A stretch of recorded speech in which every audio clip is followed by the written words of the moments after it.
അസ്സലാമു അലൈക്കും വറഹ്മത്തുള്ളാഹി. പ്രിയപ്പെട്ടവരെ, എന്തൊക്കെയുണ്ട് വിശേഷം? സുഖല്ലേ? ഇന്ന് ഞാൻ നിങ്ങളുടെ മുമ്പിലെത്തിയിട്ടുള്ളത് ചന്ദ്രിക ദിനപത്രത്തിൽ ഇന്ന് 20-ാം തീയതി വെള്ളിയാഴ്ച വന്നിട്ടുള്ള ഒരു റിപ്പോർട്ട്. നിരീക്ഷണം പേജിൽ കൗമാരത്തെ ചേർത്തു നിർത്താം എന്ന തലക്കെട്ടിൽ ബഹുമാന്യനായ TH ദാരിമി ഉസ്താദ് വെള്ളിത്തെളിച്ചം എന്ന പങ്ക്തിയിൽ അദ്ദേഹത്തിൻ്റെ ലേഖനമാണ്. അത് ഞാൻ നിങ്ങൾക്ക് മുമ്പിൽ അവതരിപ്പിക്കുകയാണ്.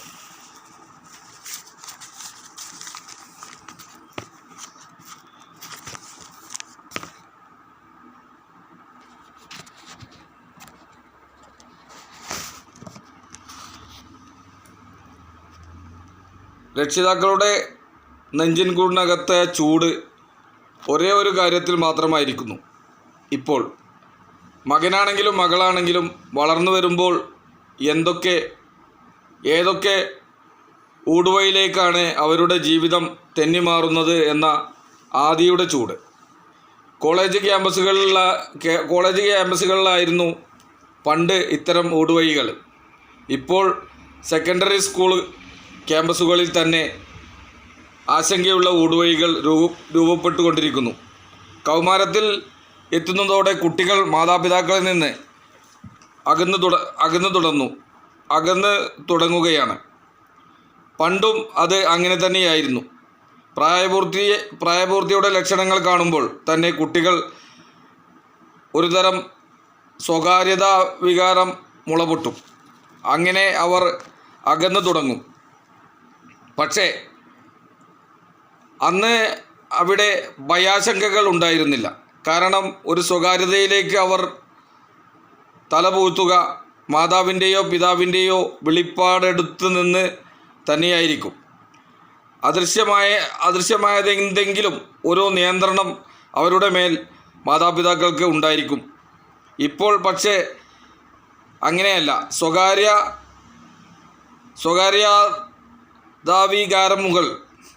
സ്വകാര്യ ദാവികാരം മുളപൊട്ടുമ്പോൾ തന്നെ അവർ മാതാപിതാക്കളിൽ നിന്നും പിതാവിൽ നിന്നുമുള്ള അകലെയുള്ള പല താവളങ്ങളിലേക്കും കയറിക്കൂടും. മാതാപിതാക്കളിൽ നിന്ന് പരമാവധി അകലാനാണ് അവർ ശ്രമിക്കുക. കാരണം സ്വന്തം മാതാവാണെങ്കിലും പിതാവാണെങ്കിലും അവരുടെ ഉപദേശങ്ങൾ, ശാസനകൾ, നിയന്ത്രണങ്ങൾ, ശിക്ഷണങ്ങൾ എന്നിവയെല്ലാം അവർക്ക് അരോചകമാണ്. മാതാപിതാക്കൾ പകരുന്ന സ്നേഹമുള്ള വികാരം അവർക്ക് സ്നേഹമായിട്ടോ വികാരമായിട്ടോ അല്ല, വെറും തന്തവൈബായിട്ടാണ് അവർക്ക് അനുഭവപ്പെടുന്നത്. ഒരു പ്രയോഗത്തിൽ തന്നെയുണ്ടല്ലോ അതിനോടുള്ള വിമിഷ്ടവും വിരോധവും. പിന്നെ അവരെ ത്രസിപ്പിക്കുന്ന വികാരങ്ങൾ മാതാപിതാക്കളുടെ സമീപത്തോ വീട്ടിൻ്റെ പരിസരങ്ങളിലോ അല്ല ഇപ്പോൾ നിലകൊള്ളുന്നത്. അതൊക്കെ സമപ്രായക്കാരുടെ വട്ടങ്ങളിലും അവർക്ക് വേണ്ടി സാങ്കേതിക ലോകം ഒരുക്കിക്കൊണ്ടിരിക്കുന്ന രസങ്ങളിലുമാണ്. ഒറ്റയ്ക്കിരുന്ന് ഇത്തരം ഒരു ലഹരി ബാധിച്ച് ലോകവുമായി സംവദിക്കാനും അതിലുമധികം നീറ്റൽ വേണമെന്നുണ്ടെങ്കിലും അത് നിർലോഭം ലഭിക്കാനും എല്ലാം അവനും അവൾക്കും കൈ ഒന്ന് നീട്ടിയാൽ മാത്രം മതി എന്നിടത്തേക്ക് എത്തിയിരിക്കുന്നു കാര്യങ്ങളെല്ലാം. അതിനാൽ അവർ രക്ഷകർത്താക്കളുടെ റേഞ്ചിൽ നിന്ന് അകന്നകന്നു പോകുന്നു. പോയി എത്തിച്ചേരുന്ന താവളങ്ങളിലാവട്ടെ ഒരു നിയന്ത്രണവുമില്ലാതെ അർമാദിക്കാൻ അവർക്ക് കഴിയുന്നു. ഇതൊക്കെയാണ് ചൂടിൻ്റെ കാരണങ്ങൾ. ഈ ചൂട് ശമിപ്പിക്കാൻ വലിയ തോതിൽ പലതും പറഞ്ഞു തരാൻ എമ്പാടും ആൾക്കാരുണ്ട്. പക്ഷേ അതിനൊന്നും തൊലിപ്പുറത്ത് പോലും ശമനമുണ്ടാക്കാൻ കഴിയുന്നില്ല. കാരണം അവർ പറയുന്നതെല്ലാം ഒന്നുകിൽ ശാസ്ത്രവും യുക്തിയും തത്വവും ചിന്തയുമെല്ലാമാണ്. അതൊന്നും ഈ തലമുറക്ക് ദഹിക്കാത്തതായിരിക്കുന്നു. അല്ലെങ്കിൽ കൗമാര ചാബല്യങ്ങളോട് രാജിയാകുന്നവരായിരിക്കും. അപ്പോൾ അത് വിപരീത ഫലങ്ങളാണ് ഉണ്ടാക്കുക. ആ അനുഭവം കൊണ്ടായിരിക്കണം പല രക്ഷിതാക്കളും നിരാശയോടെ കൈമലർത്തുകയും വിധിയെ പഴിച്ച് എല്ലാം സഹിക്കാൻ ഒരുങ്ങി നിൽക്കുകയുമാണ്. ഒന്നും ചെയ്യാനില്ല, ചെയ്തിട്ടൊരു കാര്യവുമില്ല എന്നൊക്കെയാണ് ഇത്തരം രക്ഷിതാക്കൾക്ക് മനോഗതം. അങ്ങനെ കഴിയൊഴിക്കുന്നത് കൂടുതൽ അനർത്ഥങ്ങൾ വിളിച്ചു വരുത്തുകയായിരിക്കും ചെയ്യുക എന്നത് സത്യമാണ്. ഇവിടെ മനുഷ്യൻ്റെ യഥാർത്ഥ മാർഗദർശിയായ പ്രവാചകൻ്റെ നയം വീണ്ടും പ്രസക്തി നേടുകയാണ്. എല്ലാവർക്കും എന്ന പോലെ കൗമാരക്കാർക്കും നിശാബോധം പകർന്നു കൊടുത്ത പ്രവാചകൻ നബി സല്ലല്ലാഹു അലൈഹി വസല്ലമ അവരെ അവരുടെ വഴിക്ക് വിട്ടല്ല, ചേർത്ത് പിടിച്ചായിരുന്നു, ഒപ്പം നിർത്തിയാണ്. നബി സല്ലല്ലാഹു അലൈഹി വസല്ലമ വീടിൻ്റെയും ജീവിതത്തിൻ്റെയും കളിമുറ്റത്ത് വളർന്ന നിരവധി കൗമാരക്കാർ ഉണ്ടായിരുന്നു. അവരെല്ലാം നല്ല ഭാവികളിലേക്കാണ് കടന്നു കയറിയത്. അവരെ അത്തരം ശോഭനമായ ഭാവിയിലേക്ക് ആനയിക്കുന്നതിൽ ഏറ്റവും സ്വാധീനിച്ചത് നബി സല്ലല്ലാഹു അലൈഹി വസല്ലമ തങ്ങളായിരുന്നു. ചേർത്തു നിർത്തൽ തന്നെയായിരുന്നു അതിനുള്ള ഉദാഹരണങ്ങൾ നിരവധിയാണ്. ധാർമ്മികമായ സംശയമുള്ള ഇടപെടൽ കൗമാരക്കാരിൽ കൂടുതൽ അനിഷ്ടം വരുത്തി വച്ചേക്കും എന്ന് പുതിയ രക്ഷകർത്താക്കൾ പലരും ഭയപ്പെടുന്നുണ്ട്.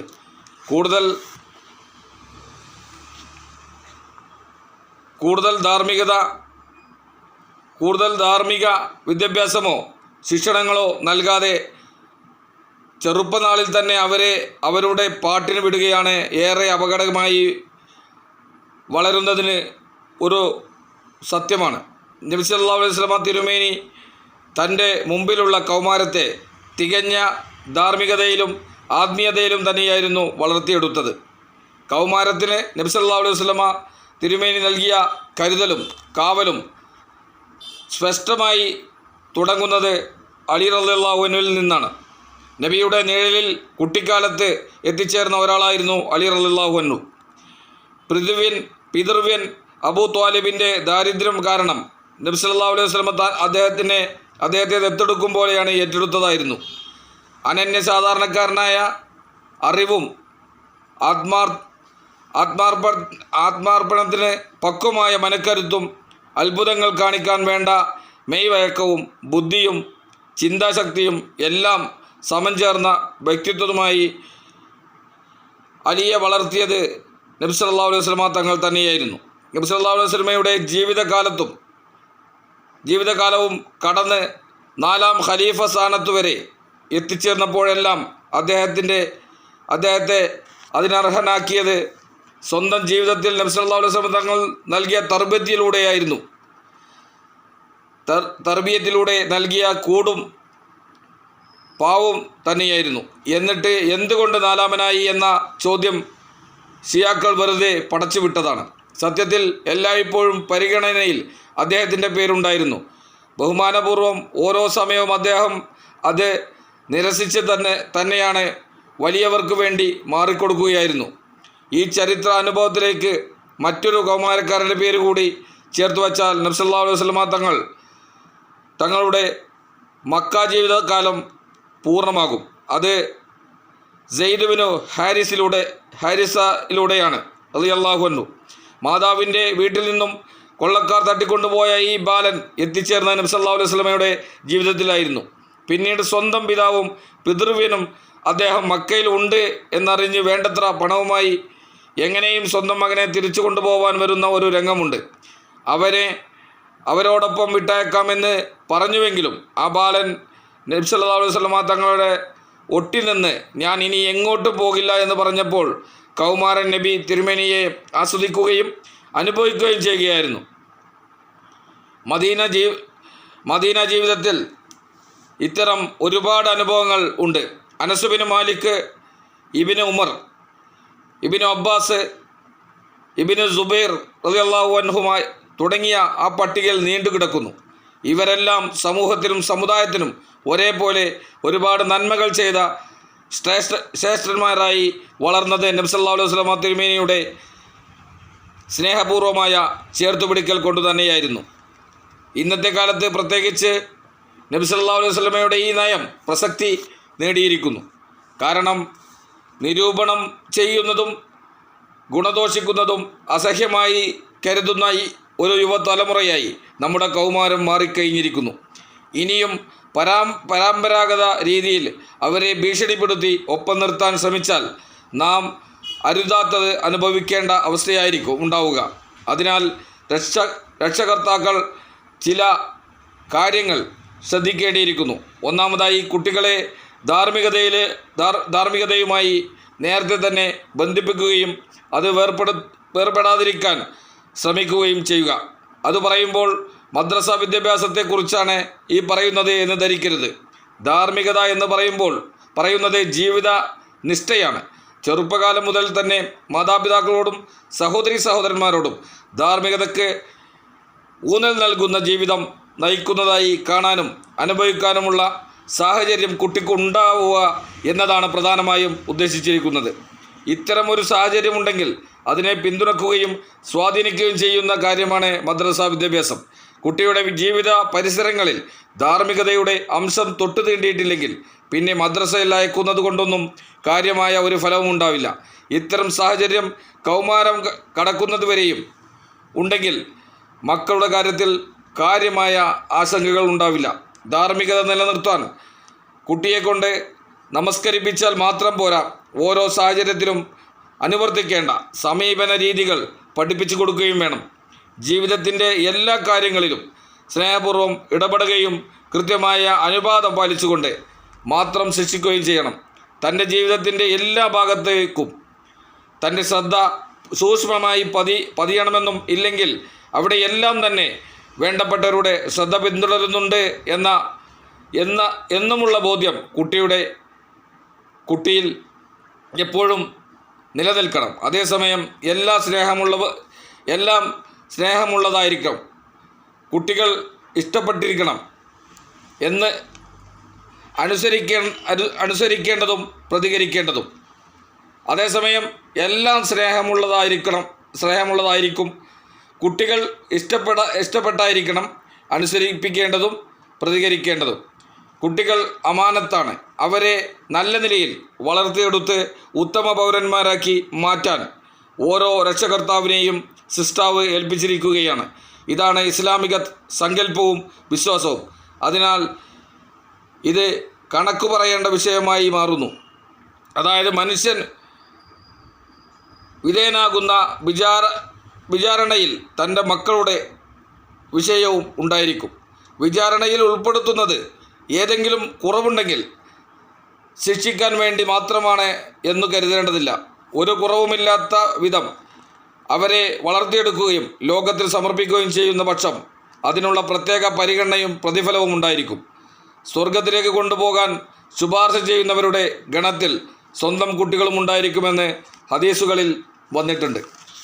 കൃത്യമായിട്ട് ഇന്നത്തെ കൗമാരക്കാലത്തെക്കുറിച്ച് കൗമാരത്തെ ചേർത്തു നിർത്താമെന്ന വെള്ളിത്തെളിച്ചം എന്ന ഭക്തിയിൽ ബഹുമാനിയായ TH ദാരിമി ഉസ്താദിൻ്റെ ലേഖനം വളരെ മനസ്സ് തട്ടുന്നൊരു ലേഖനമാണ്. ഇന്നത്തെ കാലഘട്ടത്തിൽ നമ്മുടെ വളർന്നു വരുന്ന വിദ്യാർത്ഥിനികളെ കൗമാരകാലത്തെ അവരെ രക്ഷിതാക്കളുടെ ശിക്ഷണത്തിൽ ശ്രദ്ധ ചെലുത്തി അവരെ നല്ല നന്മയിലേക്ക് നയിക്കാനുള്ള ഒരു തയ്യാറെടുപ്പ് രക്ഷിതാക്കളിൽ നിന്നുണ്ടാവണമെന്നാണ് ഈ ചർച്ചയുടെ രത്നച്ചുരുക്കം പ്രിയപ്പെട്ട TH ദാരിമി ഉസ്താദ് നമ്മെ മനസ്സിലാക്കി തരുന്നത്.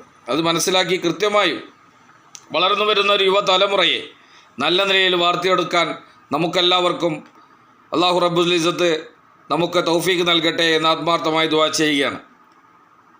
ഇന്നത്തെ ഈ ചർച്ചയിൽ പ്രിയപ്പെട്ട മുത്ത് റസൂൽ സല്ലല്ലാഹു അലൈഹി വസല്ലമ തങ്ങളുടെ ജീവിതത്തിലെ കുറച്ച് അനുഭവങ്ങളെക്കുറിച്ചും അദ്ദേഹം വളർത്തിയെടുത്ത അദ്ദേഹത്തിൻ്റെ ശിക്ഷണത്തിൽ വളർന്ന കൗമാരക്കാരായ ചെറുപ്പക്കാരെക്കുറിച്ചൊക്കെ ഇതിൽ പ്രതിപാദിക്കുന്നുണ്ട്. ഇതൊക്കെ നമ്മൾ മനസ്സിലാക്കാൻ വേണ്ടി പ്രിയപ്പെട്ട ഉസ്താദ് നമുക്ക് മുന്നിൽ അവതരിപ്പിച്ചതാണ്. അപ്പോൾ എല്ലാവരും ഇത് നമ്മുടെ ജീവിതത്തിൽ കൂടി പാഠമാക്കാനും നമ്മുടെ ജീവിതത്തിൽ പ്രാവർത്തികമാക്കാനും പ്രിയപ്പെട്ട രക്ഷിതാക്കൾ, ഞാനടക്കമുള്ള രക്ഷിതാക്കൾ തയ്യാറാവേണ്ടത് ഈ കാലഘട്ടത്തിൻ്റെ അനിവാര്യമാണ് എന്ന് മനസ്സിലാക്കി എല്ലാവരും ഇതുപോലുള്ള പംക്തികൾ നമ്മുടെ മനസ്സിൽ ഉൾക്കൊണ്ടുകൊണ്ട് വായനകളിൽ മുൻതൂക്കം നൽകി നമ്മുടെ ജീവിതത്തിലും ജീവിതങ്ങളിലൊക്കെ ഭാഗമാക്കാൻ എല്ലാവരും ശ്രമിക്കണമെന്ന് കൂടി സമയത്ത് ഉണർത്തിക്കൊണ്ട് പ്രിയപ്പെട്ട TH ദാരിമി ഉസ്താദിനെ ഈ ഒരു പംക്തിയിൽ കൃത്യമായി തന്നെ വെള്ളിത്തെളിച്ചം പംക്തിയിൽ കൗമാരത്തെ ചേർത്തു നിർത്താമെന്ന തലക്കെട്ടിൽ ഇങ്ങനൊരു പംക്തി തയ്യാറാക്കിയതിന് എല്ലാവിധ അഭിനന്ദനങ്ങളും നന്ദിയും കടപ്പാടും അറിയിച്ചുകൊണ്ട് ഞാൻ നിർത്തുകയാണ്. നല്ല നിലയിൽ ഒരു രക്ഷിതാക്കൾ എന്നുള്ള നിലയ്ക്ക് ഞാനടക്കമുള്ള രക്ഷിതാക്കൾക്ക് നമ്മുടെ മക്കളെ നല്ല നിലയിൽ വളർത്തിയെടുക്കാൻ അള്ളാഹു റബ്ബുൽ ഇസ്സത്ത് നമുക്ക് തൗഫീക്ക് നൽകട്ടെ എന്ന് ആത്മാർത്ഥമായി ദുആ ചെയ്തുകൊണ്ട് ആമീൻ എന്ന് പ്രാർത്ഥിച്ചുകൊണ്ട് എൻ്റെ വാക്കുകൾ അവസാനിപ്പിക്കുന്നു. എല്ലാ പ്രിയപ്പെട്ട രക്ഷിതാക്കൾക്കും ഒരിക്കൽ കൂടി നന്ദിയും കടപ്പാടും അറിയിച്ചുകൊണ്ട് നിർത്തുന്നു. അസ്സലാമു അലൈക്കും വറഹ്മത്തുള്ളാഹി തആല വബറകാതുഹു.